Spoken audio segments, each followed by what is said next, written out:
আমরা খেয়াল করি 6 নম্বর অঙ্কটায় বলা হয়েছে ঘন্টায় ওয়াই মাইল বেগে এক্স মাইল দূরত্ব অতিক্রম করতে কত সময় লাগবে, অর্থাৎ আমাদেরকে সময় নির্ণয় করতে বলছে। তা আমরা এই অঙ্কটাতে খেয়াল করি, এখানে দেওয়া আছে ঘন্টায় ওয়াই মাইল বেগে, ওয়াই মাইল বেগ বলতে এটা দূরত্ব, অতিক্রান্ত দূরত্ব হচ্ছে ওয়াই মাইল বেগে এক্স মাইল দূরত্ব অতিক্রম করে।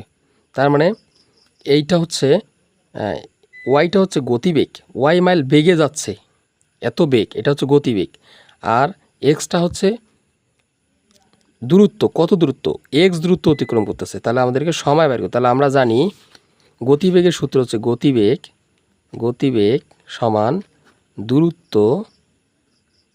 দূরত্ব ভাগ সময়। তাহলে আমাদের যেহেতু সময় বের করতে বলছে, বা সময় ইকুয়াল টু দূরত্ব ভাগ গতিবেগ, তাহলে দূরত্ব কত, এখানে কত দূরত্ব, এক্স মাইল দূরত্ব দৌড়াচ্ছে, এক্স মাইল, তাহলে এক্স মাইল, এবং কত বেগে যাচ্ছে, গতিবেগটা হচ্ছে ওয়াই মাইল, তাহলে এক্স ভাগ ওয়াই। তাহলে আমরা বলতে পারি এটার অ্যান্সার হচ্ছে ক নাম্বার, এক্স ভাগ ওয়াই ঘন্টা সময় লাগবে।